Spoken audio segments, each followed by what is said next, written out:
Ciao a tutti ragazzi, benvenuti in un'altra puntata di Mic Bubble. Come sempre con me il mio co-host Filippo Carloni H. Fisci. Ciao a tutti. Ciao Phil, benvenuto.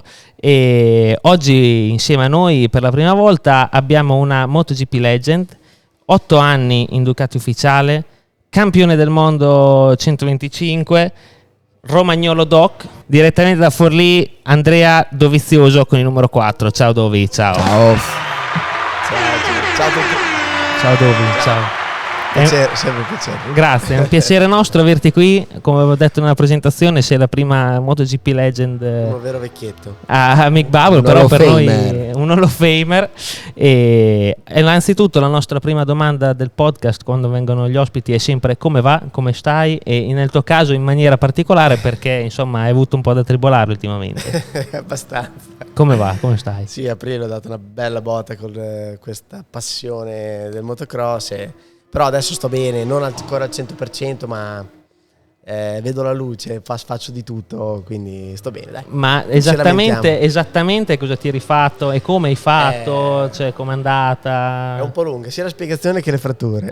Noi avremo tempo. La dinamica completa noi vogliamo sapere. Era girare in una pista in Toscana ed era il momento proprio di preparazione che mi ero messo in testa da professionista, per ridere, però mi stavo allenando con quelli che ci danno del gas vero, quindi Era un martedì, il classico martedì di quelli che non lavorano, dei corsisti che lo fanno per professione o semiprofessione, e eravamo in questa pista che conosco e in un salto al secondo giro ho sbagliato la distanza, era un doppio, e solo che dopo il salto c'era un discesone. Quindi ero addirittura col 4,5 perché la domenica avrei fatto una gara di regionale col 4,5. Normalmente corro col 2,5. E quando mi sono lanciato ed ero in volo, ho visto che ero corto, ho cercato di atterrare con più gas possibile per cercare di contrastare il kick. Certo. Non sono riuscito a contrastarlo. Quindi con tutta la potenza del 4,5 mi sono lanciato in discesa, sicuramente capottando. Dico sicuramente perché quando ho preso il kick io ho chiuso gli occhi, mi sono spento quando sono atterrato, quindi cosa è successo non lo so, non mi ha visto nessuno. Quindi la dinamica di come ho sbattuto non c'è fortunatamente, perché non credo sia molto bella da vedere, perché ho cappottato, ho fatto tanti metri e infatti mi sono fatto male un po' in tutti i punti, sinistra, destra, sopra, sotto, quindi, sbriciolato in poche parole. Mi è andata molto bene secondo me per la dinamica della caduta, quindi non mi lamento, e soprattutto questa caduta non mi ha condizionato psicologicamente, forse perché mi sono spento, può essere, non ho vissuto tutti i lati brutti della botta e il post botta, perché mi sono risvegliato dopo un po' ma non mi ricordavo bene, poi mi ricordo che stavo salendo nell'elicottero e mi hanno legato per star fermo, ho avuto un attacco di claustrofobia, quindi puntura, mi hanno rispento e mi sono risvegliato in camera in ospedale. Quindi mi sono rotto la clavicola, i 3 legamenti dell'acromio spezzati, quindi è stata l'unica operazione che ho dovuto fare fortunatamente, però me l'hanno dovuto ricostruire, oltre a mettere la placca. E poi mi sono rotto il polso sinistro, fortunatamente composto ma articolare, quindi ci sto ancora andando dietro un pochettino, e mi sono rotto 2 costole e anche quelle ancora le sento, e 3 apofisi della schiena. Che fare la checklist. Diciamo che a fianco alla colonna, come quando tu guardi una foglia, ci sono dei rametti. Ok. Se sento un medico magari si sta mettendo però più o meno me le ero già rotte, niente di così grave, diciamo. Ok. E poi mi sono rotto l'acetabolo, che è la punta dietro del bacino a sinistra, che in realtà è quella che mi ha dato più noia, perché sono dovuto stare un mese fermo in carrozzina, non potevo metterci carico, non perché era grave, però non dovevo far sì che si spostasse questo frammento. E quindi è stato un mese dove il letto l'ho portato giù piano terra, non potevo fare le scale, qualsiasi spostamento dovevo fare con la carrozzina. Proprio anche a casa? A casa. E poi uscivo con la carrozzina, obbligavo i miei amici a ad uscire, a seguirti, perché non stare tutto il giorno in casa. Poi comunque mi faceva male tutto, stare nel letto e ti vengono fuori tutti i dolori. E poi mi sono schiacciato. Questa è fresca. No, questa è un'altra roba. Questa è fresca. Questa è fresca, ma è un'altra roba, poi ti racconto. Qui dietro mi sono schiacciato il nervo, che non so come si chiama qua. Infatti quando mi sono svegliato per 2 giorni non riuscivo a tirare sul piede. Sì, questo movimento il del tibiale. Però mi ha detto: non ti preoccupare, l'hai solo schiacciato, non hai creato nessun danno, quindi magari ci vogliono 6 mesi.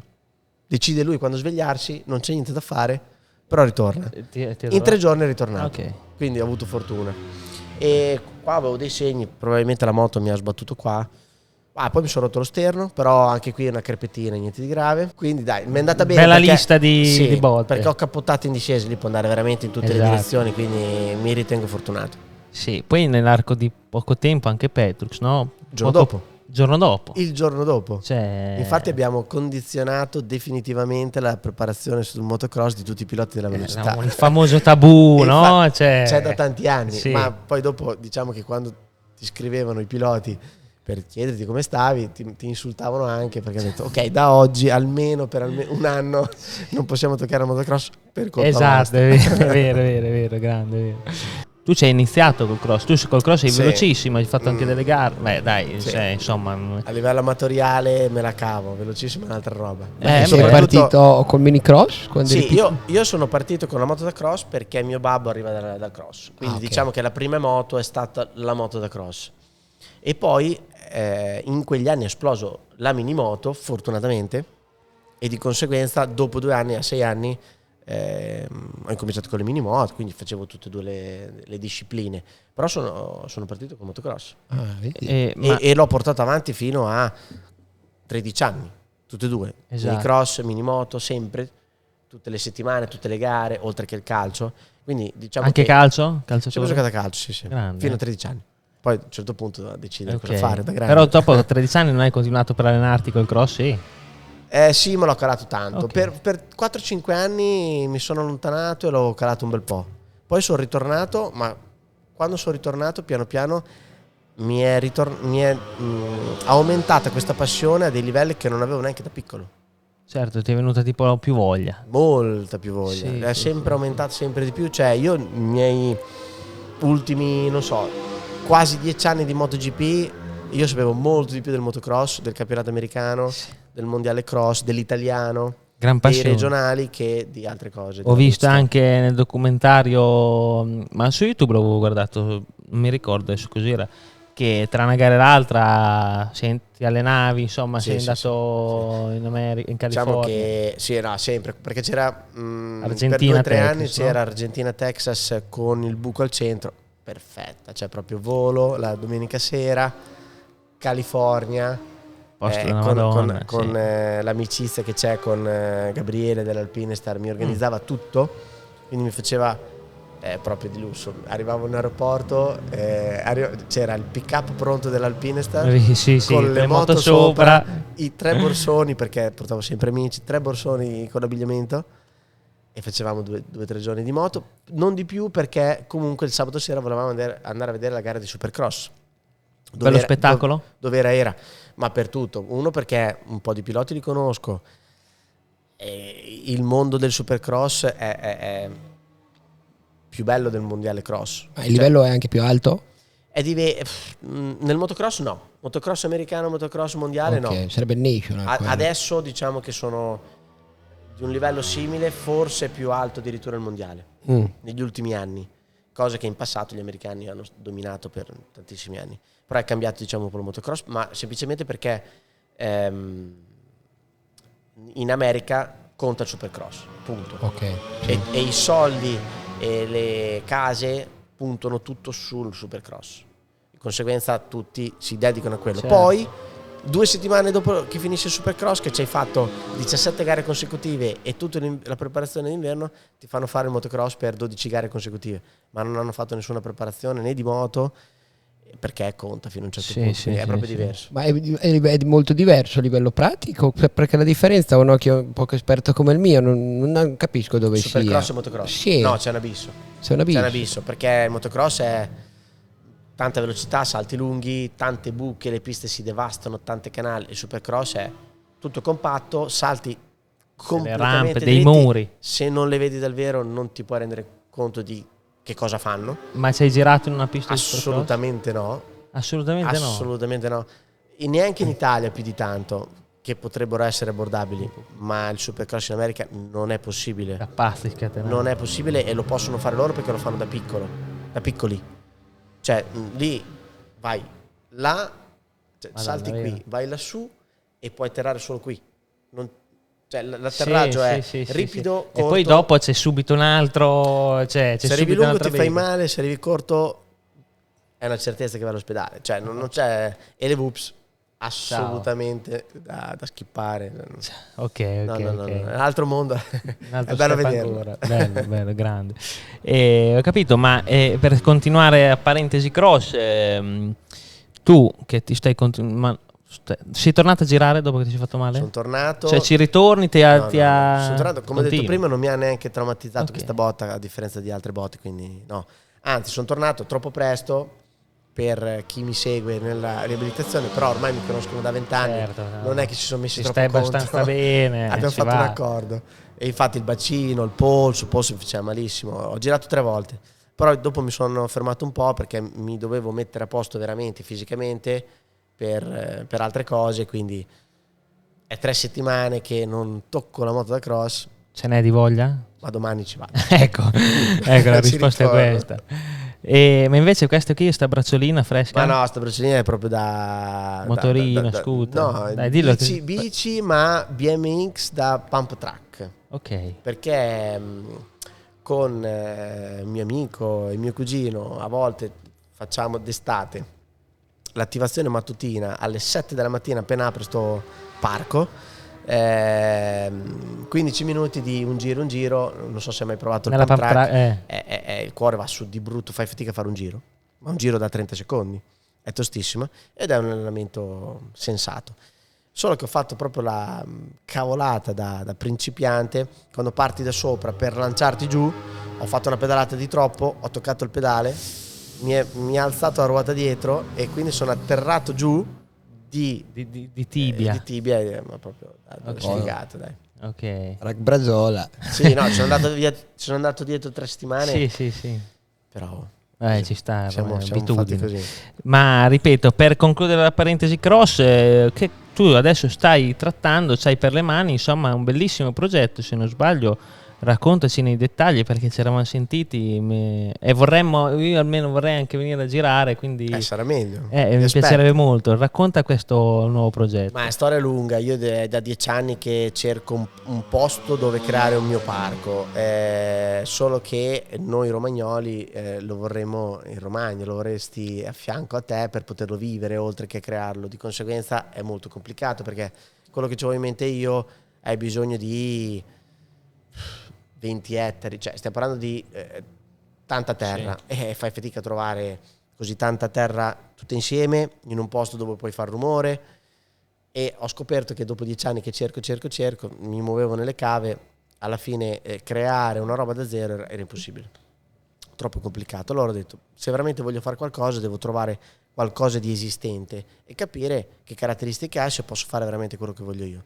Alla fine la fortuna vuole che la pista più vicina a casa è quella più adatta, nel senso che Faenza, È vero. che ha 50 anni di storia, Idea di un quarto d'ora, 20 minuti? mezz'ora, 25 minuti, ha 17 ettari di terra, sì, non è tutto in pianura, quindi non la usi tutta bene, però 17 ettari dove puoi fare parecchia roba. Allora mi sono messo lì, si è creata la situazione con chi la gestiva prima, il posto è comunale, gran casino, però abbiamo trovato il modo e abbiamo fatto l'accordo, quindi adesso avrò una gestione di 20 anni al posto. Quindi sì, tutto quello che sto facendo è da matti perché ci sto mettendo un bel po' di soldi, ma non è niente mio. Ok. Quindi non è molto smart questa cosa, però la passione ti fa fare queste cose qui. Stavo per dire. E quindi sì, siamo partiti tanto tempo fa a progettare tutto. Abbiamo rifatto la pista da motocross. Ecco, esatto, cioè il layout era più o meno quello di prima o proprio tutto da zero? Abbiamo tolto tutto quello che c'era perché c'è tutta l'irrigazione sotto, le protezioni, tolto tutto. Fatto un movimento terra enorme, per farti capire, il naso della collina, tu ci hai girato Faenza, Sì, il naso della collina è stato abbassato di 6 metri, ok. il naso. Il naso cosa intendi? Cioè la cima? La punta, sì, tu facevi la salita, poi facevi il piano sopra. Sì. La punta della salita è stata abbassata di 6 metri, quindi puoi immaginare quanto movimento Certo. terra. Parecchio. Quindi abbiamo rifatto tutto totalmente da zero, e quindi rifatto tutto, tubazioni sotto, irrigazione, protezioni. Dicevi anche che cioè, allargavi al ristorante, hai fatto tutto, cioè, proprio... Esatto, io ho spostato la pista il più possibile in su per cercare di crearmi dello spazio per fare altre cose, perché non volevo semplicemente gestire o rifare una pista di motocross, volevo crearmi più roba, quindi ho spostato la pista di motocross più su, mantenendo la lunghezza a livello mondiale, quindi si potranno fare delle gare di un certo livello. Ma hai intenzione di ospitare qualche evento del genere? Noi abbiamo fatto tutto per fare qualsiasi livello. Ok. Poi sai benissimo che quando vai a fare le gare di mondiale ci vogliono i cash, e quindi lì subentrano Sempre tanti quella la altri questione, discorsi, quindi esatto. ne parleremo quando sarà il momento, non è la priorità in Però è questo momento. omologata anche per il mondiale? Ancora no, ma è già tutto predisposto per. Sì, si potrà fare. Ma perché poi, cioè, è già aperta o deve ancora essere È una storia un'inaugurazione, un po' lunga, diciamo che per finire tutto il cantiere ci sarebbero voluti 2 anni. Io quella pazienza non ce l'avevo, quindi siamo partiti a fare la pista mentre il resto del cantiere non partiva, l'abbiamo finita, l'abbiamo aperta mentre il cantiere è aperto, quindi discussioni col comune di trovare il modo di aprire stando fuori dal cantiere. L'abbiamo aperta agosto scorso, l'abbiamo dovuto chiudere a dicembre, l'abbiamo riaperta a giugno, Adesso, poco fa, e siamo a tiro, tra qualche giorno riusciamo a aprire con l'illuminazione, la famosa illuminazione, perché è l'unica pista dove sarà illuminata totalmente. Bellissimo. Perché normalmente viene illuminata sempre la metà, giustamente, perché uno intelligente non spende i soldi per illuminarla tutta, perché tanto non ci ritorni della spesa che fai. Esatto, Di però conseguenza, invece... dato che non sono così smart, c'è sempre questa passione che ti porta avanti, voglio fare una pista tutta illuminata perché voglio fare gare di sera, voglio creare una situazione diversa. Quindi Bello. tra poco apriremo anche con tutte le illuminazioni di sera, ma c'è ancora il cantiere aperto, quindi stiamo... Certo, state ad andare avanti. Sì. Di collaterale che cosa c'è? Oltre al cross? Allora ci sarà la pista da minicross, perché ci teniamo ai ragazzini dove possono incominciare, ma soprattutto mi interessa creare una situazione nella parte bassa tipo San Mauro Mare, che noi abbiamo salutiamo i ragazzi tanto di San Mauro, esatto. Dennis, te, tutti, ciao, nel senso che mi piace, nella terra è molto più complicato, nella terra c'è meno passione, la gente è meno capace, quindi non è come il kartodromo, 2 giri con una pit bike, è diverso. Però io vorrei creare quella situazione lì, noleggiare delle moto piccole dove ci può andare il cinquantenne come il bambino da 6 anni e fare garette, perché a fianco c'è un ristorante che lo dobbiamo fare quest'inverno, è l'ultima roba che faremo. Verrà fatto il ristorante da zero con tutto il parco fuori, c'è il verde. Abbiamo intenzione di creare una situazione a sé del ristorante che deve andare avanti senza, diciamo, lo sport, ma tutto collegato può diventare molto interessante. Questi sono tutti sogni. Sì, ok. Poi quando sarà finito, se riusciremo a gestirla bene, se riusciremo a creare l'atmosfera, che è quella che fa la differenza, ma è quella che abbiamo vissuto noi quando eravamo piccoli, perché alla fine tutto questo è partito dall'esperienza fatta a Gagliano Park, la famosa Gagliano Park, che è a Forlimpopoli. Saluterei anche tutti i ragazzi di Gagliano, Fabiano, assolutamente grandi. Quando eravamo piccoli noi abbiamo incominciato lì e giravamo lì d'estate, la sera eravamo sempre lì, c'era il pattinaggio, c'era il minigolf, però c'era anche la pista di minimoto, c'era il lago anche Gagliano. C'era il lago e io mi ricordo quegli anni dove c'era il ritrovo di tutte le età, perché c'era il ristorante, perché c'era la musica, d'estate stai bene, e io è quello che vorrei ricreare. Un vero park, infatti si chiama Montecoralli Park. 04 Park. Ecco, sfrutto questo aneddoto, perché il 4, cioè perché lo 04 e non il 4? E poi perché dal 34 siamo passati al 4? Sì, siamo passati al 4. 34 perché non si poteva usare, perché era stato ritirato il 34 in onore di Camis Fans nella classe regina. Ecco perché. E quindi ho dovuto cambiare numero. Però io non avevo mai corso con un altro numero, non ce l'avevo. Poi ho scelto il 4 perché non è tanto distante dal 34, ma perché in quegli anni mi piaceva tantissimo Ricky Carmichael, Ok. grossista americano, uno dei più forti di tutti i tempi, se non il Certo. più forte. E quindi ho detto 4. Bello, Mi non piace. lo sapevo questa storia. E il 4 l'ho usato tutti, in tanti, perché comunque anche in passato il 4 si usava per chi arrivava quarto, quando È vero. tanti anni una fa volta dovevi sì. correre col numero del risultato dell'anno prima. Sì. Quindi il 4, meno male, in tanti l'hanno avuto, anche nomi importanti, logicamente. Ho detto facciamo qualcosa di diverso, mettiamo lo 0. Ok, doppio numero, due cifre. Esteticamente, giusto per fare una roba diversa, e in realtà ha funzionato. Sì, Carino. sì, sì, È sì, carino, sì, guarda, sì. bellino. Diverso. E poi volevo chiederti, chiusa la parentesi cross, vorrei aprire un po' quella lì, la tua, insomma, principale della velocità. E mandando a ritroso, tu hai smesso di correre nel 2022, giusto? Qua, sì. Qui, giusto? Però la tua quotidianità adesso rispetto a prima, come è cambiata? Cioè, innanzitutto qual è la tua più o meno routine di adesso rispetto a quando eri pilota professionale? E poi anche l'altra curiosità è le domeniche, nel senso, prima erano domeniche di moto, appunto domeniche occupate, adesso le moto le guardi con la stessa passione di prima, di più, di meno, le gare le guardi molto poco, cioè qual è adesso, come va la tua vita di adesso rispetto a quella di un pilota MotoGP? Ma diciamo che quando ti ritiri, per come mi sono ritirato io, diciamo che ti vuoi fermare. Di conseguenza non vedi l'ora di fare altre cose che giustamente ti sei dovuto sempre limitare per cercare di fare prestazione. Quindi quel momento lì è il momento che ti fa star bene uscirne. Non è stato pesante, anzi, io volevo uscirlo prima, ma per accordi fatti sono dovuto arrivare a Misano, ma è stata chiusa bene, è venuta bene secondo me. Quindi io mi sono buttato totalmente sul motocross. Esatto, ma già nel 2020, perché nel 2021 avevi fatto quell'anno sabbatico, no? Sì. Diciamo, chiamiamolo così. Sì, mi ero già partito nel 2021 a fare motocross. Esatto, gare regionali, ricordo. Esatto. Poi sono rientrato a settembre, quindi si è ribloccato tutto e sono ripartito a settembre e mi sono ributtato nel motocross. Ma l'impegno del motocross, fatto come lo stavo facendo io, che ero consapevole di non poter migliorare più di tanto il livello, per l'età, per varie cose, però c'era questa passione, questa voglia di buttarmi totalmente su quella roba lì, e il motocross ti necessita di stare in moto il più possibile, e cioè i professionisti, che stiamo parlando di campioni del mondo, stanno in moto 3, 4, 5 giorni a settimana, dipende che momento è dell'anno. Cioè è devastante come cosa ed è molto complicata. Io arrivando da dover recuperare io ho sempre fatto cross, ho la base, ma io avendo smesso a 13 anni non ho fatto, diciamo, gli anni di gare vere, quindi io me la cavo, ma non ho gli anni di gare, di conseguenza sono solo le gare che ti creano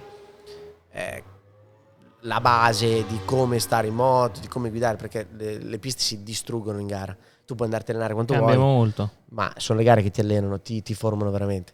E quindi io mi ero messo sotto e quindi giravo 3 volte a settimana, andavo a girare con quelli forti, cercavo di fare il meglio il più possibile. Quindi io ero molto più impegnato di prima, perché quando fai il pilota di MotoGP sei impegnato tutto l'anno, perché da gennaio a fine novembre, gennaio a fine novembre, bene o male, gli impegni ce li hai. Però sono diluiti e te dovevi cercare sempre di arrivare nella condizione migliore possibile per il weekend gara e allenarti nei giorni tra le 2 gare, e quindi non potevi fare quello che volevi. certo. E in moto io lo facevo pochissimo, cioè facevo 2 volte al mese cross e non mi sono mai allenato con delle moto stradali. Non mi allenavo. Ok, quando facevi il pilota MotoGP non usavi moto stradali per allenare? Zero. Cross più che altro. Cross, palestra, Sì. bici, tutte queste cose qua.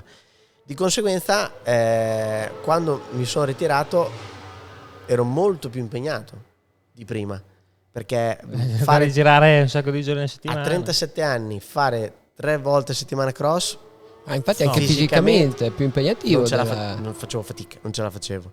Uno, perché non avevo la base mia di fisica sul cross, quindi mi si doveva modificare il corpo, Certo. e facevo veramente fatica, non riuscivo a recuperare.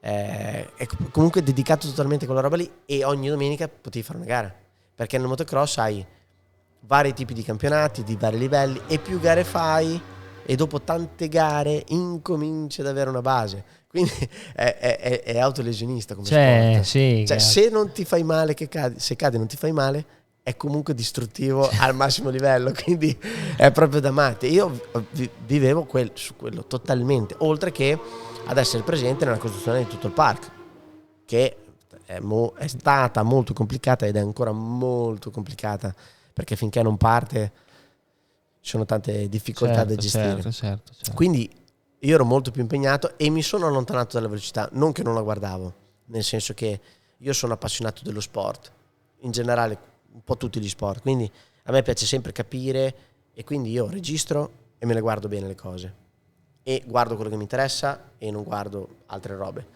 però le registro. Quindi io ero sempre fuori perché facevo motocross, gare, camper, ho comprato il camperino, andavo in giro con Yuri, meccanico, amici, vivevamo così.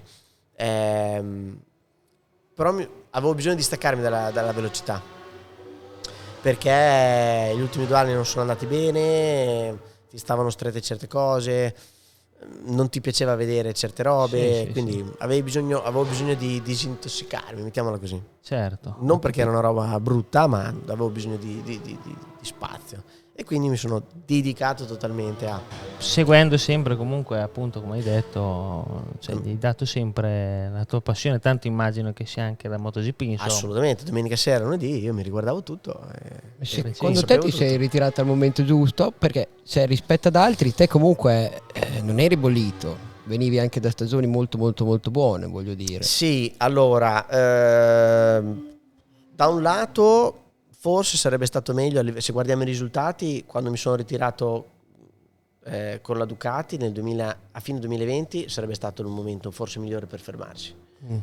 Ho finito quarto in campionato, è stato un anno pesantissimo, non mi sono mai sentito competitivo. Del COVID è stato pesantissimo da fare, perché eravamo blindati, chiusi.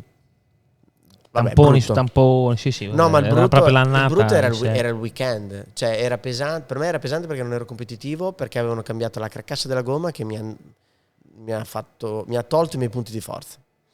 In più i weekend erano: arrivi là giovedì mattina, non hai un cavolo da fare, senza pubblico, blindato, chiuso. Cioè, forse era il mio momento brutto, e di conseguenza l'avevo ancora peggio, quindi avevo bisogno proprio di fermarmi.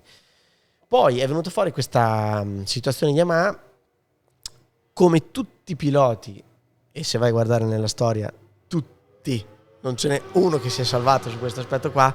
Da fuori non puoi mai capire i veri lati negativi delle moto, o meglio, ti fai un'idea? Certo, ti fai finché non la provi. Ma i veri lati negativi di tutte le moto, finché non lo provi, non le puoi sapere. Vero. Quindi vedi certi lati positivi, vedi certi lati negativi, ma quanto sono negativi non lo vedi, perché il pilota forte su quella moto lì li maschera sempre. Dato che ci sono sempre dei talenti, li maschera, non c'è niente da fare.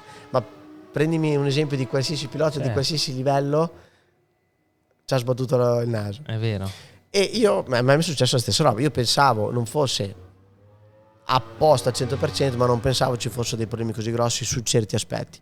E Quartararo ha vinto il mondiale quell'anno lì, ma ci ha messo la pezza, secondo me, per vari motivi.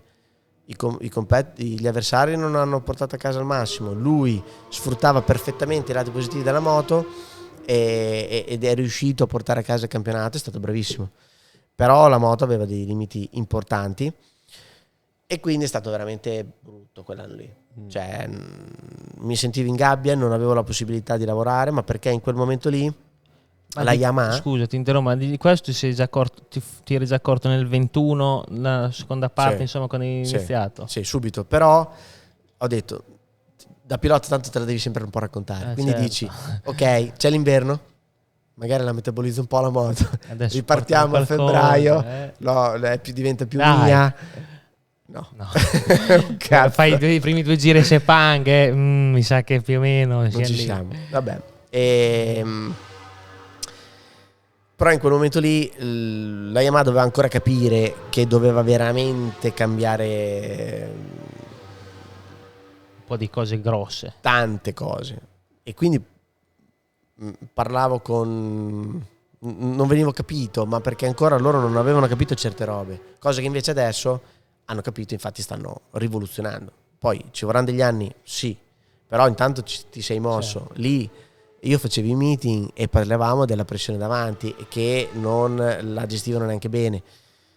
Quando prendi un secondo al giro e perdi il tempo su robe e che addirittura non riesci neanche a portare a casa al massimo, ti senti in gabbia, non hai la possibilità di lavorare, quindi è davvero pesante, brutta. Però secondo me tutto quello che ti succede c'è sempre un motivo. Infatti quell'anno lì, nonostante sia andato particolarmente male a livello di risultati e non siamo riusciti a creare niente, si è instaurato un rapporto. E questa è una cosa bellissima, nel senso che anche quando non fai risultato, a distanza di tempo capiscono che dicevi delle robe interessanti e ti valutano in un certo modo, tutto serve. È una bella gratificazione. E quindi di conseguenza quello che è successo quell'anno là mi ha creato, mi ha aperto una strada per il parco, l'accordo con Yamaha, la mia situazione del motocross, cioè Yamaha, e altre cose che stanno succedendo. Di conseguenza, a parte che mi fa molto piacere tutta sta roba qua, tutto accade per un motivo, secondo me. Di conseguenza, anche se non è stato bello, è stato veramente tanto pesante. E volevo fermarmi prima di Misano qua. Poi fortunatamente ho a fianco a me, ho sempre avuto persone che mi hanno aiutato tanto ad evolvermi nella mia carriera, ma anche a prendere decisioni giuste. Alla fine io ho fatto un anno intero, sono ripartito a 3/4 della stagione 21 a Misano, ho finito a 3/4 della stagione a Misano, ho fatto un anno, in realtà l'accordo non era proprio così, ma alla fine però è stato chiuso bene. Ho capito, bella anche giustamente questa visione che non è accaduto per caso, mi piace molto e ce la dimostri, ecco. E tra le tante moto, appunto, gli 8 anni in Ducati, direi palmarès non male. Una domanda che ci chiedevamo è se la Ducati che vedi adesso, che comunque sta vincendo, ormai la Ducati è una moto di riferimento, no? Tu sei stato un fondatore, credo, si può dire, di questa moto. Se te la senti tu o comunque se ci rivedi qualcosa anche fatto da te, e poi comunque tutti i tuoi risultati, insomma, ti sei giocato il mondiale 2 volte, vice campione del mondo MotoGP con la Ducati, quindi cioè tu adesso rivedi, insomma, cioè pensi che la Ducati di adesso sia comunque anche frutto di quella costruita da te?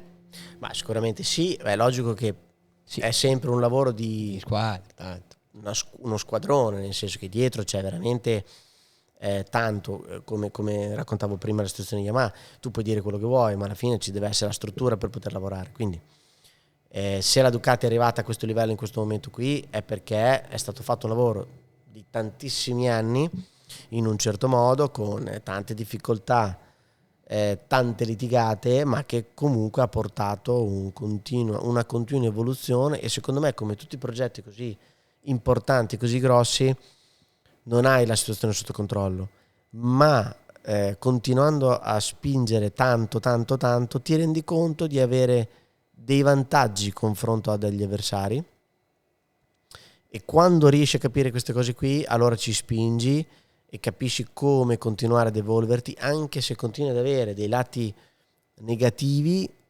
riesci ad amplificare i lati positivi e si è creata questa situazione di superiorità.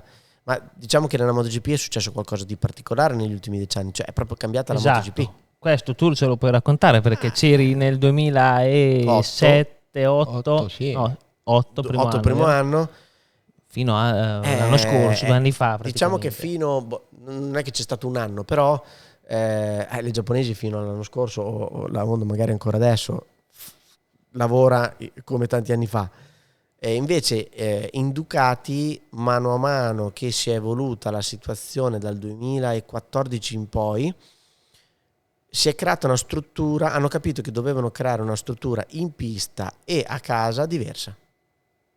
Quindi metodo di lavoro, molto più ingegneri che analizzano più cose e diverse da quello che si è guardato prima. Ok. Quindi la MotoGP è cambiata per questo motivo qua, perché adesso si hanno molti più dati di prima, si guardano molte più cose e hai tanti più parametri che, se li sai leggere, ti fanno evolvere sullo sviluppo della moto e ti fanno rendere tantissimo in un weekend gara, perché avendo dei numeri sott'occhio e dato che li hai creati te, li sai gestire, cavolo, tu nei turni fai veramente degli step in avanti. E adesso che ci sono anche più moto in pista Ducati, con questi numeri qua che hai il potere, cazzo, fai più uno, più, se sei capace a leggerli, fai degli step in avanti. Poi cosa succede? Negli ultimi anni, aumentando i piloti e mettendo così tanti piloti forti, anche la moto dell'anno prima, quando ci sono 8 piloti che si spronano, che sono disposti a tutto per arrivare davanti all'altro, il livello si alza, anche se la moto non migliora. Quindi il mix di queste due cose ha creato questo strapotere Ducati.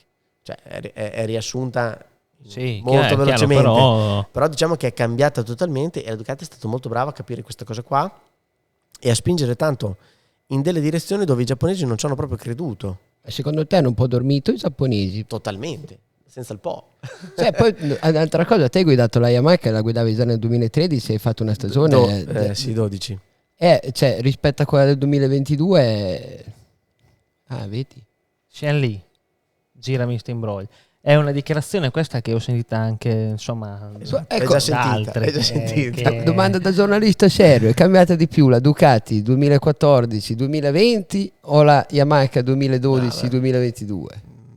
Facilissimo, Ducati sicuramente. Pensa. Cioè, avete iniziato con la Ducati ovviamente super più in difficoltà, e poi alla fine 45 secondi a fine gara ero il miglior Ducati, 45 secondi siamo partiti così, arrivarsi a bestemmie forti. Pesante, immagino. molto pesante.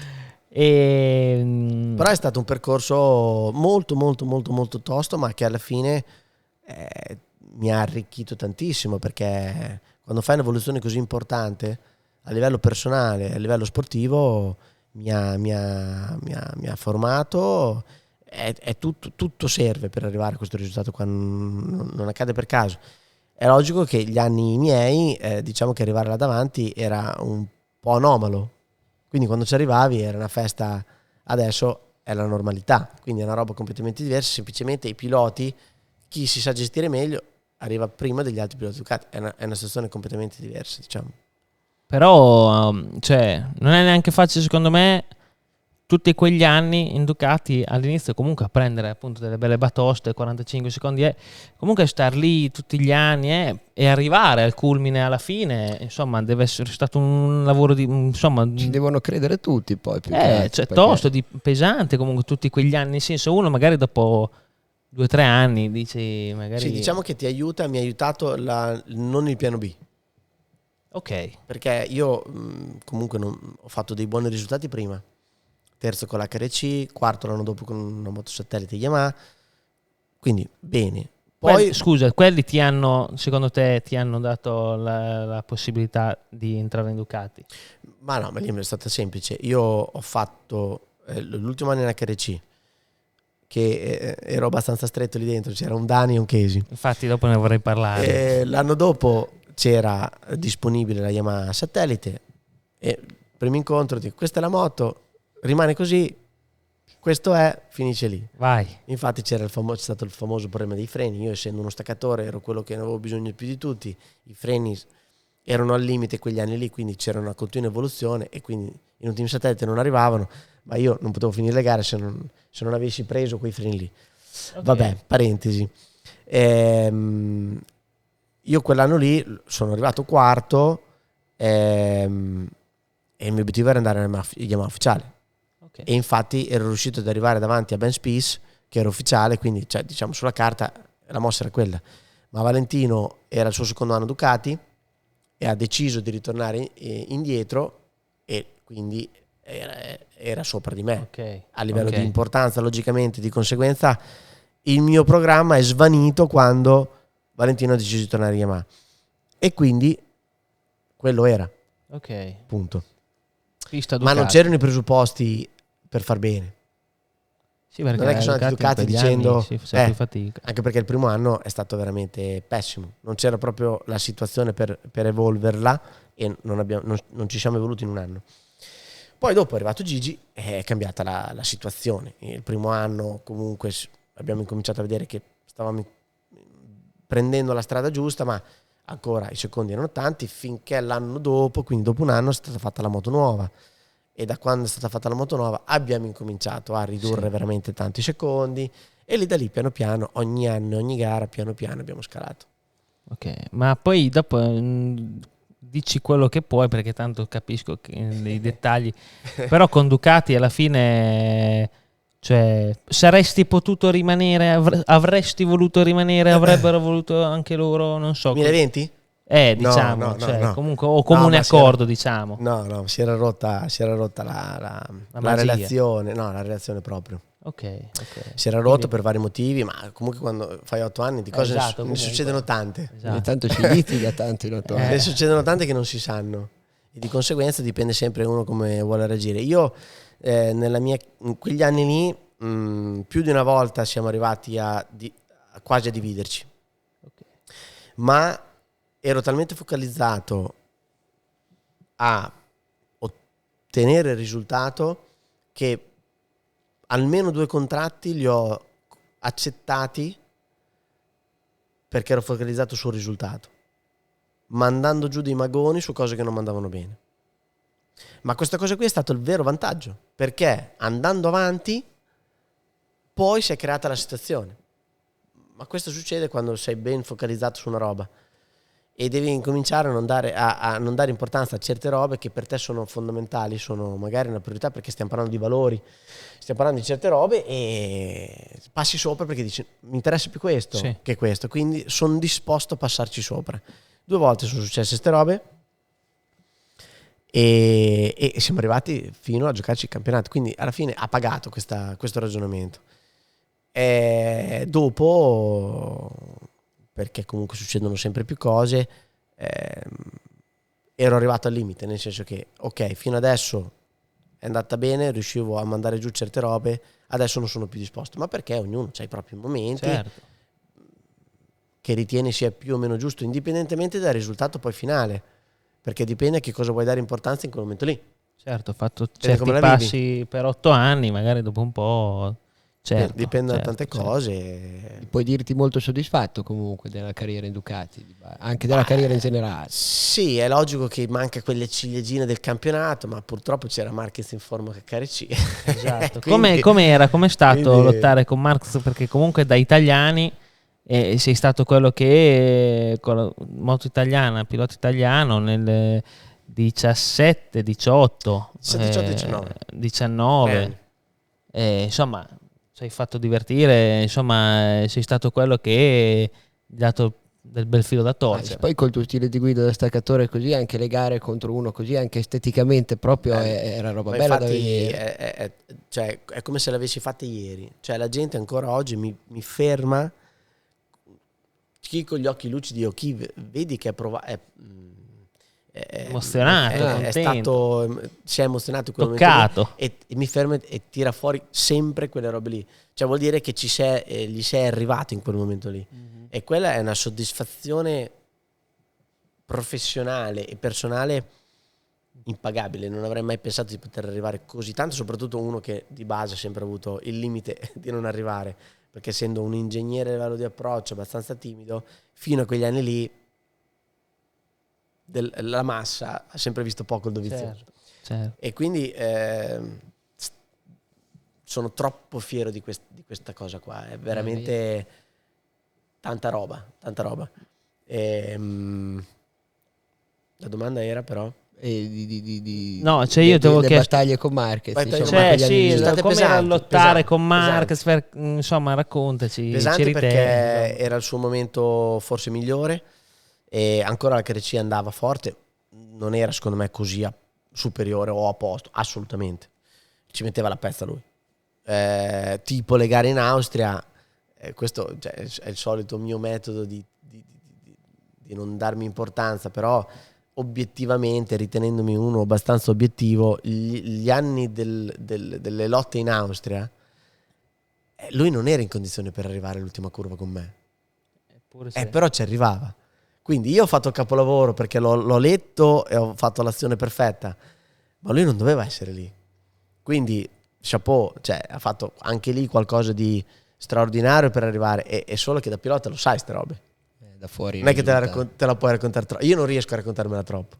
E quindi quando tu devi gestire un anno di 20 gare, la pezza gliela riuscivo a mettere troppo spesso. Quindi sono stati 3 anni bellissimi, però troppo stressanti, perché come la mettevi, sì, facevi delle gare, delle vittorie bellissime, ma alla fine devi tirare la riga sempre alla fine del campionato. Certo. E lui riusciva a portarsela a casa. L'unico rammarico è stato il 2018, 17 alla fine si può sempre fare meglio, però meglio è difficile. Il 18, che ha vinto con più distacco, diciamo che era l'anno dove veramente l'avremmo potuto mettere in crisi. E per varie dinamiche, vari errori, ci siamo allontanati e quindi il campionato non è rimasto aperto per troppo tempo, ma è stato l'anno dove eravamo più competitivi. Quindi lì potevamo metterlo in crisi. Ma lui si è creato un po' di gap in campionato, l'ha gestito, basta. Okay. Però stressante, cioè io mi ricordo ancora tipo le gare in Austria, anche il gesto, sì, che lì quello, è presente, infatti, quando c'hai lo rivedo adesso che da stress me lo ascolta, non è neanche da me, mi è venuto istintivo quella cosa lì, ma non era mandare a cagare, ma come per dire anche stavolta sei entrato, ma non perché aveva fatto una roba brutta. Mi ricordo ancora, è presente quando c'hai ansia e sei stressato, che ti viene un po' di fiatella?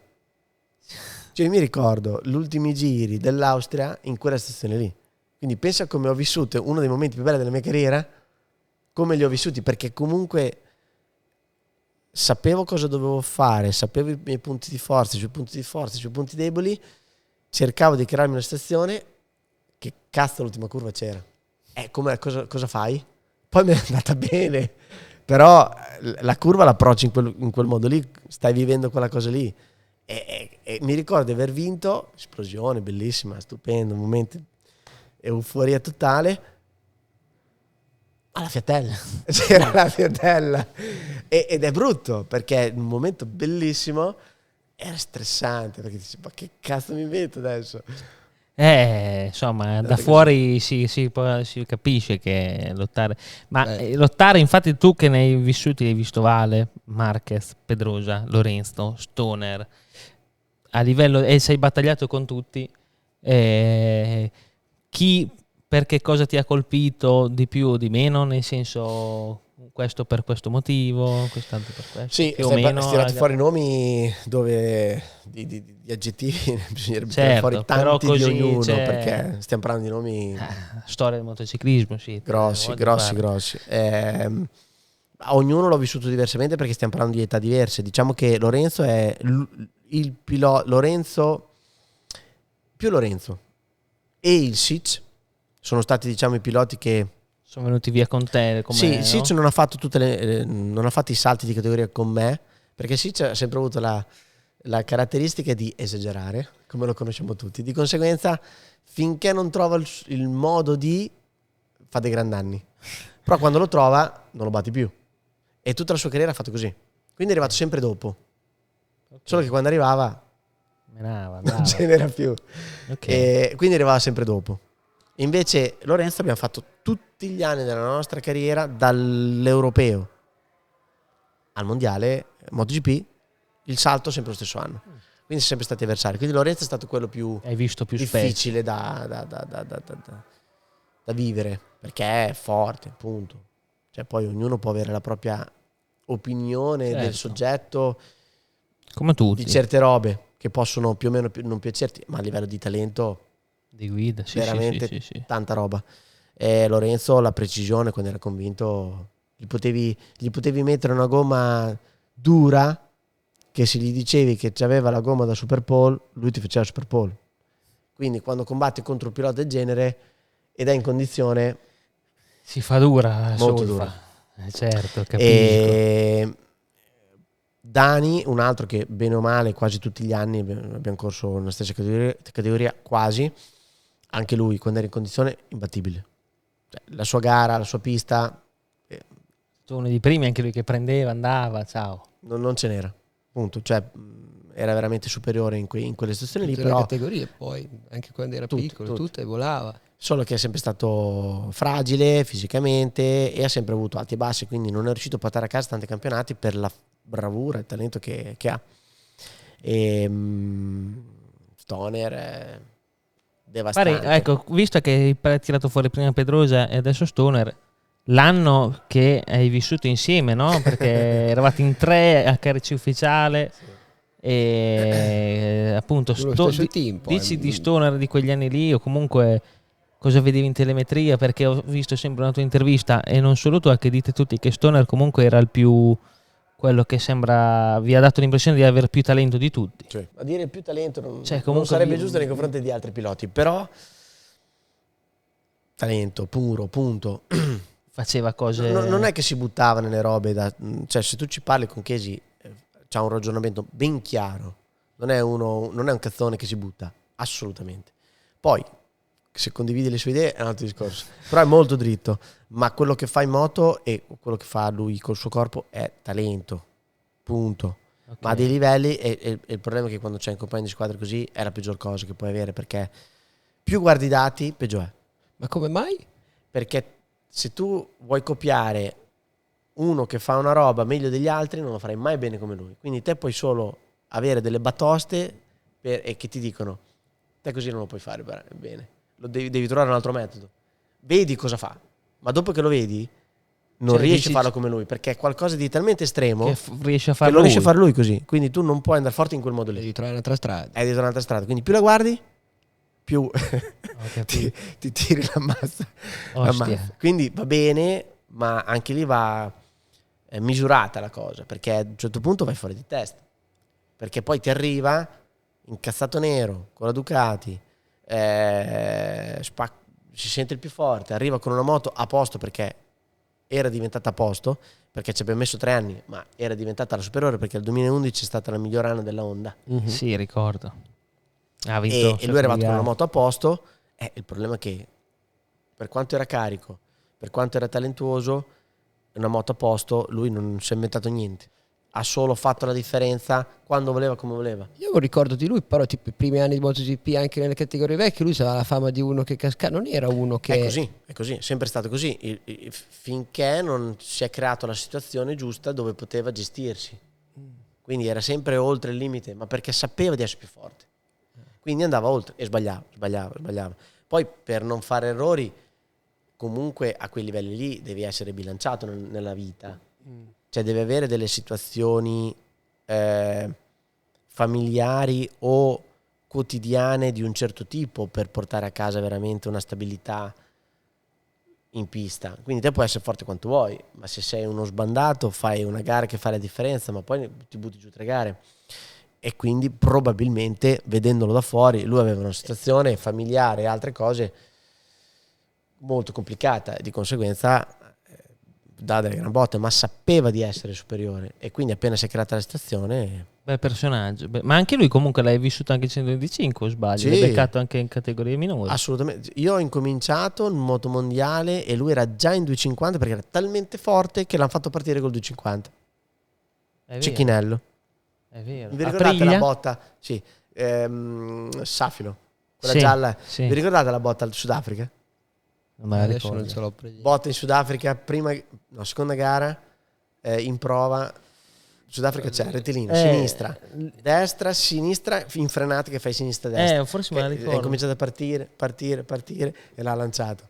Cioè, botte da orbi, ma perché andava oltre il limite, ma pazzesco. Cioè, uno che aveva un anno in più di me era a un livello impressionante, aveva una sensazione, il feeling del grip, usava sto cavolo di freno dietro in una maniera spettacolare. Poi a forza di dare delle botte hanno detto no aspetta, torna indietro, vai in 125 KTM. No, non mi ricordo se è ritornato con Cecchinelli in 125 poi è andato KTM o viceversa. Anche io prima ho Troppi fatto anni questo fa. dubbio. Troppi Esatto. anni fa. Una ventina quando poi hai vinto 2004. Mondiale. E la KTM non era così competitiva, quindi ha fatto delle belle gare, ma E invece proprio in quegli anni lì vinto mondiale. Con mondiale. Mirko, che saluterei, ciao Mirko. Mirko. E com'è andata? Vabbè, dai, com'è andata abbiamo visto, però con la Honda che sembravi un po' una pecora nera in mezzo, cioè, no, si dice una mosca bianca. Sì, però sì. Quegli anni però andava forte la Honda. No, cosa è successo? Io quell'anno lì ho avuto la fortuna di prendere il progetto fatto su Pedrosa l'anno prima. Quindi l'anno prima la Honda ha fatto una moto ufficiale per lui. Io ho fatto bene con una moto standard lo stesso anno. Lui è andato in 250 e quella moto lì è arrivata a me. E quindi funzionava. L'Aprilia funzionava, però era un po' particolare. Come telaio forse era peggio della nostra, ma il motore andava più forte. Però tutto sommato sono quegli anni che tu arrivi, ti evolvi in 3 anni, ti evolvi tanto a livello mondiale, e quell'anno lì ti viene tutto, perché la mia carriera fortunatamente è sempre stata lineare. Quella è stata un po' per come sono fatto, però tutte le categorie che ho fatto è sempre stato tutto lineare, quindi step, tutto quello che facevo lo apprendevo, quindi non tornavo mai indietro, e di conseguenza quell'anno lì è venuto tutto. Sì, ero in lotta con Locatelli, Barberà, c'era un altro, mi ricordo. Jankner, no. Forse il stesso Stoner poteva anche essere uno. Sì, che però non forte. è stato veramente in lotta, perché chi c'era? Non mi ricordo. Comunque fino a 4-5 gare dalla fine, poi ho vinto con 100 punti di distacco alla fine, perché nelle ultime gare poi ho fatto ancora più la differenza, ho fatto degli zeri, bla bla. Quindi è stato proprio l'anno. Mi ricordo una gara dove in Sudafrica a Phillip Island con come si chiama? Che non mi in sfugge. volata sono arrivato con Stoner con Locatelli e Lorenzo. No, con Locatelli in Sudafrica. La prima vittoria. Gara, sì. Il Sudafrica è stata la pista dove ho fatto il mio primo podio al mio secondo anno di mondiale e la prima vittoria al mio terzo anno di mondiale. Vedi, mi ricordo sta gara bella che c'è la pistina. Te ci hai mai girato in Sudafrica? No. Solo a MotoGP 4, parentesi, perché MotoGP 4 è il miglior gioco della storia di game sulla moto se te si prende la doviziosa andava forte la moto. Cioè, secondo te la 125 quella volta lì senza limiti, insomma, quasi categoria non per forza propedeutica, c'erano anche i senatori, tipo gente, è più allenante o è meglio adesso così c'è più spazio per i giovani, secondo te? Questa è una curiosità che c'è. Un po' complicato rispondere, perché a parte che non sto frequentando e non sto seguendo troppo le categorie dei giovani da tanti anni, quindi certe dinamiche non le conosco nel dettaglio.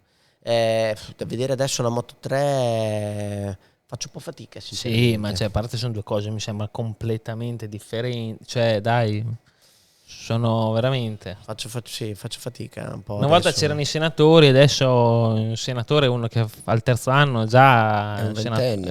Infatti il metodo, purtroppo lui l'ha vissuto per tanti anni, il metodo di lavoro dei piloti della Moto 3 di oggi è pessimo. È proprio pessimo. Cioè, quello che ancora non hanno capito i piloti di oggi è che devono crescere, devono capire.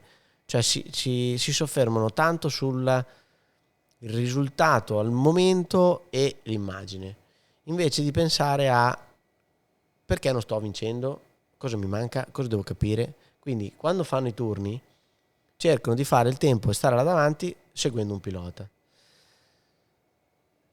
Non è tutto lì, ma non deve essere così. Cioè, va bene che devi imparare, quindi devi seguire, ma per imparare non è che devi seguire uno per un anno. Segui una gara, segui 2 gare, un turno, 2 turni. Cioè, quello che non vedo è che non si concentrano a seguire, capire, apprendere e portarlo in pista. No, continuamente è seguire. È vero che la scia fa la differenza, sì, però voglio dire, se non hai imparato a fare il tempo non da solo, ma non devi fare la pole da solo, basta fare il 10° da solo. quando vai in Moto2 dove pensi di andare? Cioè, se tu non apprendi, non capisci cosa devi fare per essere veloce, anche se hai fatto una gara della Madonna perché hai fatto un recupero della Madonna o in gruppo, cosa ti ha portato? Importanza a livello televisivo? Sì, ma la volta dopo parti uguale. Cioè, è banale come ragionamento, ma non lo vedo. Quindi i ragazzi di oggi sono tutti di prestazione, sono forti, ma secondo me che pochi si soffermano e lavorano e si concentrano nel cercare di capire. Tanto per andare forte in moto, come qualsiasi altra cosa, devi apprendere delle robe. Quindi lo devi fare prima possibile, più velocemente possibile. Quindi devi capire cosa fare. La linea, quella perché, devo aprire in questo modo perché, devo fare questo perché. Lo devi capire, se lo senti, dopo devi continuare a portarlo in pista. Giusto, cioè bellissimo. Quindi vedi ste gare che succede di tutto, gran lotte, delle prestazioni a livello fisico pazzesche. Anche però, cioè, secondo me molto devi essere anche matto, tipo. Adesso Perché fanno dei numeri, sì, fanno... esatto. Sono più i rischi che si prendono che il Sì. resto. Esatto. Anche quello sono disposti talmente tanto a fare il risultato che va bene, ci sta, perché tanto il risultato che ti fa andare avanti sono tutti così a livello economico, è normale. Ok, però non c'è questa attenzione sostanziale, sì. I ragazzi di oggi in generale con i social e tutte queste robe qui guardano tanto sempre l'immagine, non si concentrano nel capire certe robe. Guarda, mi hai collegato a un altro punto che ti volevo chiedere, sempre perché ti sei costruito la possibilità di essere mondiale per tanti anni, anche nel momento in cui ora, da qualche anno, insomma, ormai qualcuno, ma ci sono i social ad esempio, invece una volta non c'erano. Io che praticamente ho vissuto solo l'era dei social, perché quando sono arrivato al mondiale io comunque già c'erano i social. Quanti anni hai? 28. E quando sono arrivato al mondiale nel 2016, 15, 16 già insomma sì. era partito tutto. Questa cosa insomma come si viveva nel paddock una volta, o comunque il motociclismo una volta senza social? Perché io quasi non me lo posso figurare, però però secondo me c'è un altro ragionamento da fare. Allora, i social, secondo me c'è una non mi viene il termine, però c'è una visione sbagliata dei social, perché il social secondo me in sé è un valore aggiunto enorme. Esatto, cioè quello è vero. Dire e generalizzare, dire i social portano, no. Il vantaggio che ti porta il social oggi è enorme per un pilota che fa fatica economicamente a correre. Quindi va usato, ed è ben venga che ci sia, perché quando correvo io all'inizio non c'era niente, quindi risultato o soldi, perché il babbo c'ha i soldi, cioè il risultato, punto. Adesso ti puoi creare una certa immagine di un certo tipo e lavorarci in un certo modo, bene. Il brutto è come vengono usati, e quindi si è andati in una direzione mondiale di immagine ad un livello secondo me esasperato, banale, io lo chiamo fuffa, di zero sostanza, che è orribile. Il punto è che i ragazzi di oggi, che sono cresciuti con i social, non capiscono questa differenza, perché dicono ce l'hanno tutti, lo fanno tutti, non esiste non averlo e non esiste non farlo in un certo modo. No, cioè fare fuffa va bene tra ragazzini, che secondo me non va bene lo stesso, però tra ragazzini fa tutte le stesse robe, non va ti bene, fai i numeri, fai il costruisci. figo, che cazzo serve? Cosa ti porta? Gli sponsor invece. Cosa ti porta? Cosa hai creato? Cosa hai fatto? Sì. Qualche like perché fai una roba un po' più figa di un altro. Stiamo parlando di fuffa totale. Invece i social sono una figata perché riesci ad arrivare a chi vuoi, come vuoi te, perché lo fai te. Non è come prima che dovevi spendere dei soldi per andare a fare una pubblicità nel giornale o in TV, quindi devi riuscire a diventare un pilota di un certo tipo per essere sponsorizzato. No, lo fai te, e fatto in un certo modo ti puoi creare una tua situazione. Tu dici prima di costruire, creare qualcosa e poi farlo attraverso i social. È come Giusto. commentavamo prima molti piloti di oggi che non si concentrano su certe robe. Non sono concentrati alla pista, a che cosa devono fare veramente. Sono concentrati a come vengono fuori su questa roba qui. Ma non andranno da nessuna parte. Cioè, è troppo limitato come ragionamento, come futuro. Quindi è proprio sbagliato l'approccio, secondo me, a questa cosa qui. Io sono sempre stato anti-social, ma sono diventato social.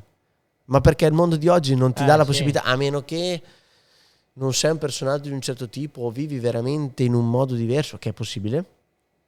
Non è impossibile. Ogni tanto viene voglia davvero di staccare tutto. Però oggi io in pista non ci sto dentro economicamente, perché oltre a quelli che ci spendo altrettanti a gestirla e ci perdo dei soldi. Ma se non trovo sponsor, quel parco lì non sta in piedi. Quindi i social sono un vantaggio. Certo, Vanno usati i social. Ma come? Con della sostanza. Secondo me questo è il punto. Quindi non è come era prima, come adesso. È una bellissima roba il discorso del social. Il bacino di utenza è enorme, poi con i social arrivi dappertutto. Esatto, solo che la gente, fai questi ragionamenti in giro, la gente ti prende, sì. punta su altre cose. Sì. Ma invece cambio adesso un attimo discorso, che siamo quasi addirittura d'arrivo. Voglio sicuramente saperne di più su quel casco, che è una figata, ma lo faremo per ultimo. Prima vorrei sapere come è stato essere coronato MotoGP Legend. Che cosa, insomma, lei da gusto, no? Da una parte? Ma da molto gusto, sinceramente un po' inaspettato, perché non pensavo mi chiamassero per un premio di questo tipo. Ma come al solito queste robe qui ci sono quelli che ti parlano contro, quelli che sono contenti, che ci può anche stare, perché diciamo che se vai a guardare che cosa ho vinto nella mia carriera a livello di mondiali per diventare MotoGP Legend, ci potrebbe anche stare come ragionamento. Però io credo, oltre che se vai a vedere, analizzare bene la mia carriera lunga, anche se ho fatto per tanti anni poco chiasso, sono sempre stato nei 5 in tutte le categorie che ho fatto, tranne 2 anni proprio perché le moto non andavano, quindi i risultati sono stati buoni. Ma più che questa spiegazione qua c'è che secondo me i 3 anni di Ducati, per il lavoro che c'è stato dietro, per come siamo riusciti a ottenere risultati e per come è diventato il mio personaggio, come è seguito, sono arrivato talmente tanto ai fan, agli appassionati di moto, e credo che sia questo il motivo di questo premio. Perché se vai a guardare uno che non ti fa me, va a guardare i risultati, dici, ma perché lo premi? Ci sta. Oddio, però hai detto bene, secondo me. Cioè, comunque io che le guardo da quando sono nato, comunque una carriera lunghissima, con tutte le moto. Sei andato forte anche con quelle non ufficiali, tra l'altro. Ci sta, ma perché i piloti fanno un po', ci sta giustamente un po' di freno tirato. Però da fuori ti assicuro che dici Dovizioso, cioè dici uno dei migliori piloti italiani degli ultimi anni, insieme a Vale e compagnia bella, voglia fare. Questo è secondo me un coronamento, come per una carriera molto buona, molto sopra la media, che ci sta. Stessa cosa, infatti mi collego a una delle ultime cose che ho visto sui tuoi social, che la Brembo che ha dato un grande riconoscimento, mi è piaciuto molto, perché ha parlato di te come grande persona, grande pilota ingegnere, perché per la tua metodologia, uno se non il primo a volere i dischi in carbonio anche sul bagnato, e anche il discorso del freno pollice, che quello mi ricordo che è stato uno dei primi. Adesso ce l'hanno quasi tutti. Esatto. Ma sì, io ho questa caratteristica già quando facevo le minimoto, cioè ho 2 caratteristiche. Uno, ipersensibile, e di conseguenza questo crea un vantaggio perché devi sviluppare. Quindi posso diventare molto antipatico perché ti tiro fuori tutte le cose che non funzionano. Cioè per me è molto più facile tirare fuori le cose che non funzionano che funzionano. Secondo te come mai uno ha questa sensibilità rispetto a un altro che magari ne ha meno? Ce l'hai? Sì, secondo me sì, perché io mi ricordo che mio babbo, che sicuramente mi ha aiutato tanto nella carriera di minimoto, tutto quello che è, ma non mi sembra proprio la persona più migliore per insegnarti su certe robe. Mi ricordo che quando eravamo nelle minimoto, il rapporto a orecchio, quanto doveva slittare la frizione, Sì, quando frizione più bassa, frizione più alta. la taratura dei freni e la carburazione, per me era normalissimo dirgli cosa doveva fare. Ma perché? Me l'hanno insegnato. Ce Quindi è l'avevi. una sensibilità che magari ti spiegano, guarda che si fa così e così, essendo razionale mi fai una spiegazione, la prendo, mi rimane. Dopo credo di avere di aver avuto sempre questa sensibilità. E quindi nei freni sono stato quello che ha sempre creato uno dei primi che ha sempre creato problemi a Brembo, perché essendo uno che stacca forte e aggressivo da subito, sono quello che ha sempre messo in crisi prima degli altri. Sempre. Di conseguenza ci arrivavo prima io al limite del materiale e quindi dato che loro vedevano i dati venivano da me e mi facevano le domande. Poi io, essendo sensibile su queste cose, riuscivo a dare una spiegazione ben chiara di quello che succedeva, di che cosa succedeva, di conseguenza per loro era perfetto, perché sì, li mettevi in crisi, dovevano creare una roba nuova che non c'era, però meglio di così come fai a sviluppare le robe? Quindi si è creato quel rapporto che io ero quello che fracassavo sempre i coglioni, però era produttivo perché alla fine bene o male ci arrivavano tutti in questa situazione qui, anche chi ferrava un po' più piano dopo, magari. e quindi si è instaurato questo rapporto, addirittura adesso collaboriamo anche insieme. Beh, è una bellissima roba. Grandi quelli da Per Brembo, esempio sì, figuri. una caratteristica che ho io, che è abbastanza strana, io in un giro cambio la regolazione del freno davanti, dipende dalla pista, ma una media di 3-4 volte minimo al giro. E la Madonna. Sì, Se ti ma prendi una pista come l'Austria, metti? no, più lunga è, più lo cambi. A Ah, Silverstone ok. molto di più. Sì, Ma perché? Perché i freni in carbonio hanno sta caratteristica che sono abbastanza spugnosi. Poi dopo ti abitui, diventa normalità, ma sono spugnosi. E per uno che stacca forte da subito, cioè molto aggressivo, fa la differenza dove la leva. Sì. I freni in carbonio, quando tu vai, fai una staccata lunga, freni forte, però non sei così al limite, quindi l'ultima parte dell'inserimento alleggerisci un po' la frenata, la leva si allontana. Quindi la staccata dopo, la leva è più lontana. Se te la staccata dopo c'hai una S dove semplicemente vai a toccare il freno, a me dà tanto fastidio che la leva è lontana. Di conseguenza, dopo una frenata del genere, era automatico fare un mezzo giro, l'avvicinavi e la staccata dopo era giusta. Ma dopo che avevi fatto una roba del genere, se la staccata dopo era aggressiva, dovevi riallontanarlo. Quindi ho Ci questa giocavi caratteristica. proprio, cioè ce l'avevi sempre nelle mani praticamente. Sempre. E questa roba qui è tutta un'evoluzione della Brembo. Come il freno a pollice, negli anni di Bridgestone, il grip dietro era zero. Davanti bellissimo, dietro zero totale. Soprattutto nel massimo angolo. 0, e quindi se te pieghi tanto e vuoi fare... Cioè, non riusciva ad andare forte. Nelle curve destre io non avevo il piede, sai che ci sono i piloti che, per esempio Iannone, perché era compagno di squadra mio, lo sapevo, lui usa il piede sul freno dietro, anche a destra, quindi non si sposta mai, cioè lo tiene sempre. Lui lo tiene sempre così. E poi lo usa come quanto gli serve, non è che abusa come Casey Stoner lo usava. Chi invece sposta il piede, cioè freni quando stai inserendo, sposti il piede sulla punta della staffa, del piede sulla staffa, e in quel caso lì non potevi più usare il freno dietro. Di conseguenza si era capito che era importante, volevo provare ad usare il freno dietro. Anche perché allora, a sinistra piano, si usa... bravo, cioè, a sinistra ci arrivi, a destra se lo sposti non ce l'hai finché non sei in trazione. In trazione puoi spostare il piede, ma se ti serve a centro curva l'unico modo era usare il freno a pollice. Quindi abbiamo deciso di tirarlo fuori, poi anche lì non funzionava. Bisognava fare la doppia mandata, quindi la pressione più forte comandava. Ci abbiamo messo un po', l'abbiamo evoluta e adesso molti la usano perché comunque lo usi quando vuoi, non ti dà fastidio, e se ti serve un po' di freno massimo angolo. adesso La forza è la stessa? La no, pressione? pollice è quasi zero di forza, però ok. quando tu sei nel massimo angolo ti serve pochissimo freno. Ok, Trazione pura, gestire col pollice è quasi impossibile. vabbè, però a quel Se veramente hai punto- bisogno, ma la forza è fisica. pochissima, quindi devi usare il piede. Adesso anche in Moto2, Moto3. Moto2 non so quanto lo usino, ma anche in Moto3 è proprio... È questione di abitudine, quando prendi un po' la posizione poi è comodo.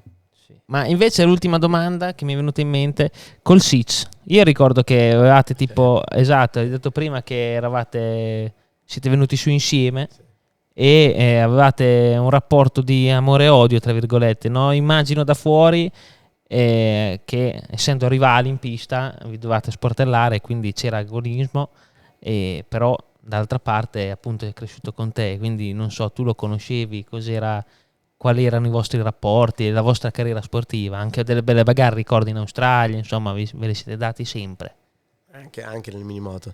Ma Ho guardato la puntata che avete fatto col Paso e lui ha descritto il Sitch nel modo giusto. Dice il Sitch era per lui sportellare era la normalità di come fare la curva, lo sport di contatto. Il punto è che il Paso ha raccontato: io avevo un rapporto speciale, c'era una stima, eravamo amici, correvamo con la stessa moto, cioè correva per lui e quindi anche il Paso faceva fatica, però aveva un'amicizia vera, di conseguenza c'era quella situazione e c'era l'amicizia, e io ero dall'altra parte, io ero l'avversario con un altro marchio e vivevo solo il lato negativo, esatto. Quindi di amicizia nelle minimoto proprio zero, eravamo in contrasto di brutto, sia tra piloti che tra genitori. Perché comunque peggio i genitori, ne sono successe un po' di sportellate, di cadute, quindi sono cose che dai, da piccolo non era possibile prendere paga, quindi si vivevano male. Poi negli anni questa cosa comunque è continuata, perché lui ha sempre avuto questo metodo di combattere, poi essendo anche lungo aveva dalla sua... usava questa forza qua, però man mano che sono andato avanti ho incominciato a rispettarlo a livello sportivo tanto, non sul resto, ma perché non lo vivevo, è sempre stato un mio avversario, non mi sono mai avvicinato, ma vero rispetto, nel senso che infatti stava diventando veramente tanto competitivo in MotoGP, si era creato la sua situazione, tante cadute in 250 così, però ha dominato in 250, poi è arrivato in MotoGP, tanta roba. Poi con il Patatrack che è successo, con Paolo ci siamo parlati, si è instaurato un vero rapporto di rispetto, poi non è un rapporto di frequentazione, certo, però forse il rispetto è stata tosta, sinceramente non avrei mai pensato di vivere così male quello che è successo a lui, che è sempre stato l'avversario antipatico, diciamo, perché nella lotta era veramente antipatico. È stata tosta. Forse proprio cioè, secondo me conta molto il rispetto, questa cosa mi piace veramente, bellissimo. Quando c'è tanto rispetto, secondo me è un valore della Madonna, quindi probabilmente è per questo. Noi Dovi siamo quasi alla fine, ma non finiamo se non prima che tu non ci spieghi il tuo casco, che io ti vado a prendere, tu me lo descrivi, io lo giro a favore di camera. Allora, questo è il casco dell'ultima gara. Qui a Misano, ma è semplicemente un mix dei vari caschi miei della mia carriera, quindi spezzoni. Ok. Allora, andiamo, dici te a livello se mi ricordo temporale, bene, perché direi. Non è così... Io non riesco a capire. Ah no, questo è il 2014. Allora dici te dove partiamo. Io partirei dal 2004, questo è parte del 2004, no? 2004, questa 2004. Questa e il davanti, i primi 3 anni è sempre stata così. Okay. Grigio con il Red Bull davanti. Poi questo è il dietro dell'anno HRC. Questo? Sì. Solo dietro. I loghetti questi? I loghetti erano gli anni 250, sono partiti negli anni 250, che me li sono portati dietro anche il primo anno di MotoGP. Ok, hanno dei significati? Sì, ma semplicemente per un po' di tempo ho frequentato quel matto di Melandri e mi chiamava Grisù. Ok. Grisù, il cartone, il draghetto, e allora alla fine avevo fatto quel gioco. E questi però, questo non è Grisù, questo sarebbe così. Questo quando ha vinto il mondiale. Mascottina. Questi due, sì, ero giovane. Ci sta. E di qua? Poi questo il 2007, l'ultimo anno di 250, che è stato un anno 2007. Bello per me. Non ho vinto, ha vinto Lorenzo, ma è stato un anno dove ho fatto uno step importante e lì sono diventato il vero staccatore. Dal di lì sono diventato uno staccatore perché la moto me lo permetteva, ma dal di lì sono diventato uno staccatore con qualsiasi moto. Io ricordo da fuori che la Honda lì però in 125 andava di motore andava un pelo bestemmie meno, forte, Esatto. forte, ma lì c'è una storia un po' lunga. Telaio bellissimo, il motore non aveva cavalli, ma quegli anni lì ho anche rotto più di una volta, ma lì c'era la classica gestione giapponese dove c'è un inconvolgimento limitato e hanno le loro idee, le loro regole e non si devono cambiare. L'anno dopo semplicemente lo stesso team dove correvo io, cambiando l'olio, è cambiato totalmente la gestione del motore. E Aoyama ha vinto anche il mondiale con quella moto lì. 2009, L'ultimo 250. Quindi sì. però è stato un anno bello con la vittoria in Turchia. Che lottavi con Lorenzo De Angelis anche, No, sì. quella gara lì siamo arrivati in volata con Bautista e Lorenzo e incrocio di linee nelle ultime tre. Sì, alle chicane, sì. Bellissima, che goduri. E poi questa parte qui parte sopra. Allora, questa il 34 inizio carriera, 125. sì, esatto. Aspetta, questa è il 2020, secondo me. 20, sì. Che 20.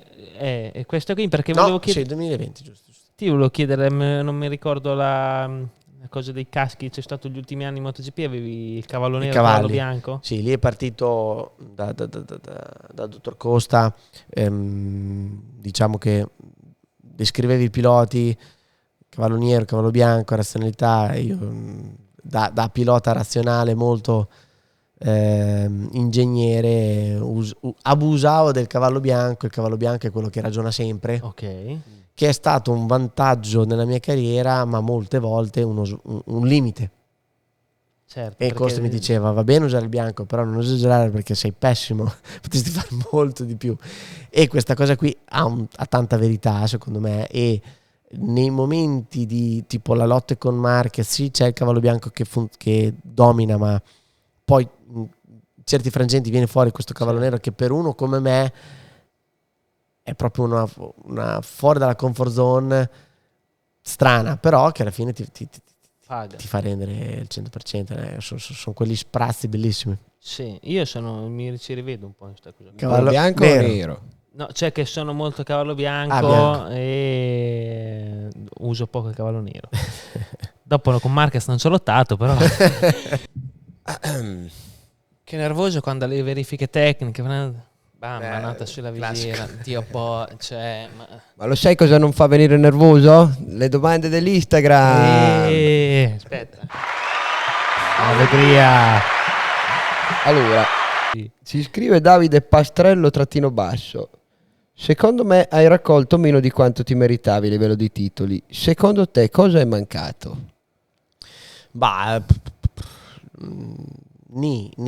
Diciamo che ripeto, mi ritengo uno obiettivo, di conseguenza sì. Domanda da mezz'ora di podcast. No, sinceramente sì. quando non ho vinto il mondiale tipo secondo dietro Lorenzo in 250 era forte, cioè, non è che posso dire tanta altra roba. Se avessi avuto la sua moto, non so, ma non conta niente, quindi non lo so. 3 anni contro Marquez, ritenermi sfortunato, cioè non è la parola giusta, cioè, quando hai a che fare con piloti così forti non la vedo male come roba. Quindi Per rispondere a chi critica l'entrata nella Hall of Fame è per questo motivo, quindi che ti ha messo nella Hall of Fame, abbiamo ricollegato le due cose. Si scrive Luca.Traisci: come valuta le mosse Ducati in ottica 2025, ovvero Marc Marquez di qua, uscita di Pramac di Martin e Bezzecchi, vabbè, scritta un po' male, comunque dai, avrei seguito. Tosta. Vabbè, ci sarebbero tanti altri discorsi da fare che non posso fare e non voglio fare. Secondo me, nelle domande di Instagram ci sono dei giornalisti. Sono i giornalisti. Infatti c'è scritto, si scrive Luca Traisci dalla Stampa. Diciamo che dipende qual è l'obiettivo della Ducati, nel senso che che obiettivo puoi avere infatti una volta che sei arrivato lì? Per il futuro dipende quali sono gli obiettivi, perché Che ci sia Marquez il prossimo anno da appassionato è una bellissima cosa, nel senso che vedere Marquez che già gioca contro Pecco e altri piloti, wow, quindi sì. Qual è il lato negativo di non prendere cioè, perché non prendere Martin? Cioè, cade sempre in piedi la Ducati, cioè, andava sempre bene. Diciamo che voleva come sempre portare a casa al massimo e poi è successo un po' un casino. Si sono ritrovati anche loro, sì, a gestire. No, voleva tenere tutti in un modo loro che non ha funzionato. Quindi alla fine Martin è andato, se l'è presa ed è andato via. Ripeto, sono contento di vedere Marquez lì perché accenderà tutto.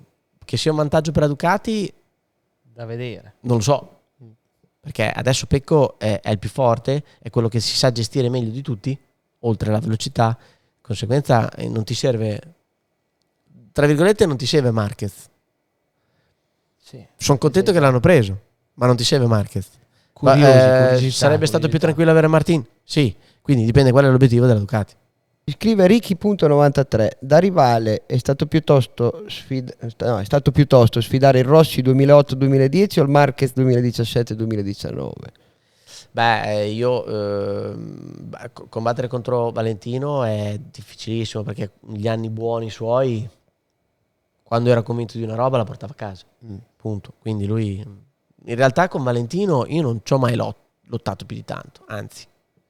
Cioè, secondo me nel 2008 quegli anni lì eri in una condizione diversa rispetto a quando ho fatto con bene, Marquez. ma Valentino giocava i campionati. Cioè, io con Valentino mi sono giocato delle gare, ci sono giocato tante cose, ma in realtà una vera lotta contro Valentino ne ho fatte poche, anche se mi ha fatto tante gare insieme.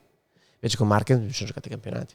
Ho capito. E questa era l'ultima. A questo punto, ripeto, di nuovo con noi Andrea Dovizioso, Nick Bubble.